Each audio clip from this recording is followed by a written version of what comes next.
And the Indo-Pacific may be the big flashpoint of our times, but let's rewind the clock all the way back to the 20th century. Back then, all the talk was about Europe.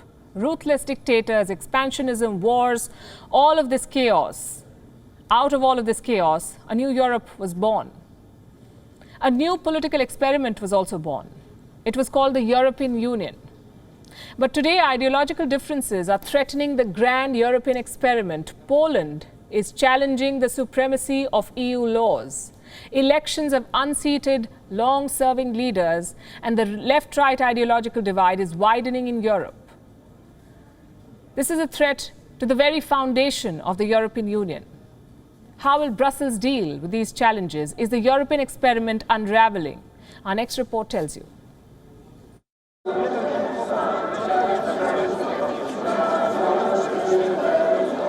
Europe is a continent divided between soft socialism and right-wing politics, between European unionism and national identities. It's a battle that is unfolding right here, on the streets of Warsaw in Poland. Last week, Poland's top court answered a big question. Which is superior? European laws or Polish laws? The court went with the latter. It put Poland's national laws above Europe's.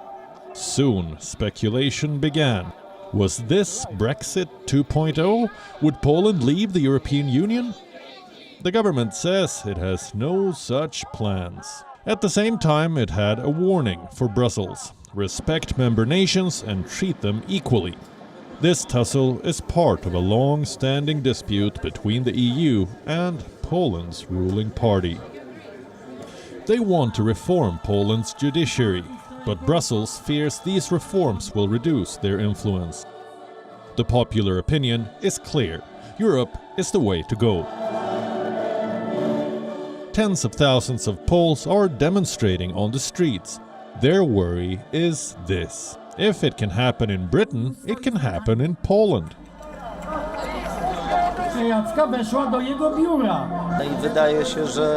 It seems that just as Brexit suddenly became a fact that no one expected, the same may happen here. At least Brexit sounded good. Polexit doesn't have the same hold. These protests could force the Polish government to rethink. It needs European funds and loans to recover from the pandemic. But Brussels cannot be complacent, because this trouble with Poland comes at a sensitive time. Two center-right European leaders have stepped down. One temporarily, the other for good. Austria's Chancellor Sebastian Kurz stepped aside this weekend. He has been accused of using public funds for positive media coverage. Kurz plans to fight the case out of office. The other resignation is actually a retirement. Angela Merkel will be leaving office by the end of this year. Sooner if a coalition is announced. Her successor is likely to be a social democrat. So that's two center-right leaders out of power. But there is some consolation in the Czech Republic. Populist Prime Minister Andrej Babiš is headed for defeat. A center-right coalition is all set to take power. These changes of guard will create ripples in Brussels. The EU was designed for greater integration, to one day erase borders and create a single European entity. That project has hit a roadblock.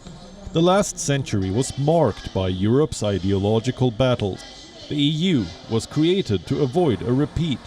The question is, can these battles be contained in Brussels? Or is the European experiment unraveling? Bureau Report, WION. World is One. WION is now available in your country. Download the app now and get all the news on the move.